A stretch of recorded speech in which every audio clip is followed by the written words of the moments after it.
ഇന്ന് ഞങ്ങളുടെ പുലിക്കുന്ന് അമ്പലത്തിൽ ഉത്സവമാണ്. എൻ്റെ അച്ഛയുള്ള കാലത്ത് ഡാൻസ് ഒക്കെ കളിക്കുമ്പം കുരുത്തോലയൊക്കെ വേണമെങ്കിൽ അച്ഛ എടുത്തു തരും. അച്ഛയില്ലാത്തതുകൊണ്ട് പകരം എൻ്റെ അനിയനാണ് ഇത് കയറി വെട്ടി തന്നത്. ഇതൊക്കെ ആയിട്ട് ഞാൻ എങ്ങോട്ടാണെന്നറിയാവോ? നമ്മുടെ ലക്ഷ്മിയുടെ വീട്ടിലോട്ടാണ്. ലക്ഷ്മിയുടെ വീട്ടിൽ ടെറസിലാണ് നമ്മൾ ഇത്രയും ദിവസം പ്രാക്ടീസ് ചെയ്തിട്ടുണ്ടായിരുന്നത് കേട്ടോ. അവരെന്നെ കാത്തിരിക്കുവാണ്. ഒരു 6 മണിയൊക്കെ ആയപ്പോൾ ഞങ്ങൾ റെഡിയായി. ലച്ചുവിൻ്റെ അമ്മയ്ക്കാണ് ദക്ഷിണ വെക്കുന്നത്. ഞങ്ങൾ യൂട്യൂബൊക്കെ നോക്കി കുറെ പഠിച്ചു. എങ്കിൽ കൂടെ അമ്മയാണ് എല്ലാത്തിനും സോങ് സെലക്ഷനൊക്കെ ഹെൽപ്പ് ചെയ്തിട്ടുണ്ടായിരുന്നത്. പിന്നെ നമ്മുടെ ട്രെയിനറും ഫാമിലിയും ജിമ്മിലുള്ള കുറച്ച് ഫ്രണ്ട്സൊക്കെ ഉണ്ടായിരുന്നു.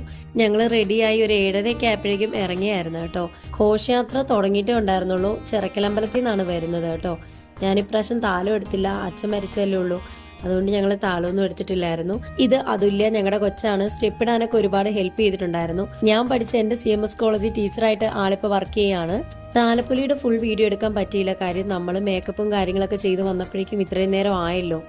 എന്നാലും ഞങ്ങൾ അമ്പലത്തിലേക്ക് ഘോഷയാത്ര കയറി വരുന്ന സമയത്ത് ഒന്ന് പോയി തൊഴുതായിരുന്നു കേട്ടോ. 2018 അവസാനമായിട്ട് അമ്പലത്തിൽ പ്രോഗ്രാം ചെയ്തിട്ടുണ്ടായിരുന്നത്.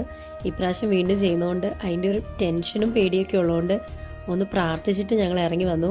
ഞാൻ ലച്ചുവിൻ്റെ അമ്മയും കൂടെ പോയാണ് കേട്ടോ പ്രാർത്ഥിച്ചത്. അപ്പോഴേക്കും കലാപരിപാടിയൊക്കെ തുടങ്ങിയിട്ടുണ്ടായിരുന്നു. ആദ്യം ഒരു കുഞ്ഞിൻ്റെ ഡാൻസ് ആയിരുന്നു, പിന്നെ നമ്മുടെ കൈകൊട്ടിക്കളിയായിരുന്നു. കുഴപ്പമില്ലായിരുന്നു, നല്ല രീതിയിൽ നമ്മുടെ പിള്ളേർ കളിച്ചിട്ടുണ്ടായിരുന്നു. പിന്നെ നമ്മൾ കാർപ്പറ്റ് ഇടാതെ മണ്ണിലായതുകൊണ്ട് അതിൻ്റെ ഒരു ബുദ്ധിമുട്ടുണ്ടായിരുന്നു. പിള്ളേരുടെ കാല് മുറിഞ്ഞിട്ടുണ്ടായിരുന്നെന്ന് തോന്നി കേട്ടോ. വേറെ കുഴപ്പമൊന്നും ഉണ്ടായിരുന്നില്ല കേട്ടോ. നമ്മുടെ ഡാൻസ് സൂപ്പറായിരുന്നു.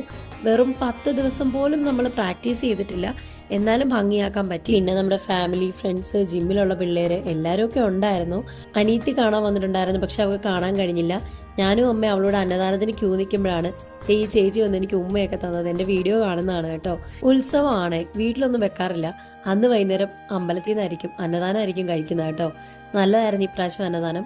പായസവും സൂപ്പറായിരുന്നു. നല്ല തിരക്കുണ്ടായിരുന്നു കേട്ടോ.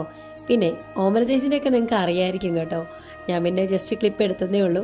എൻ്റെ വീഡിയോ കാണുന്ന കുറച്ച് കുഞ്ഞു മക്കളൊക്കെ വന്ന് എൻ്റെ കൂടെ വീഡിയോസ് എടുത്തിട്ടുണ്ടായിരുന്നു.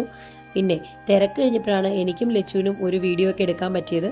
അങ്ങനെ ഞങ്ങളും ഡാൻസൊക്കെ കഴിഞ്ഞ് ക്ഷീണിച്ച് ഫുഡൊക്കെ കഴിച്ച് വീഡിയോ എടുത്തു. ഇനി കാണുന്ന എൻ്റെ അനിയൻ്റെ കൂട്ടുകാരാണ്. പിന്നെ മാലതി ചേച്ചി ഉണ്ടായിരുന്നു. മാലതി ചേച്ചി ആണെങ്കിൽ എനിക്ക് സമയം കിട്ടാറില്ല ചേച്ചിയെ വിളിക്കാനിപ്പോൾ.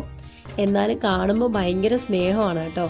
ശരിക്കും പറഞ്ഞാൽ ചേച്ചി ഇനി ഭർത്താവിൻ്റെ വീട് പെരുമ്പാവൂരാണ്. അങ്ങോട്ട് ചേച്ചി പോയി കഴിഞ്ഞാൽ നന്നായിട്ട് മിസ് ചെയ്യും. എൻ്റെ അമ്മയുടെ മുഖത്തോട്ട് ക്യാമറ കൊണ്ടുവന്നാൽ ഭയങ്കര അങ്ങ് നാണമാണ് കേട്ടോ. DJ യുടെ വീഡിയോ ഒന്നും എനിക്ക് എടുക്കാൻ പറ്റിയില്ല. ഒരു ഭക്തിഗാനമേളയോട് കൂടിയാണ് കേട്ടോ അവസാനിച്ചത്.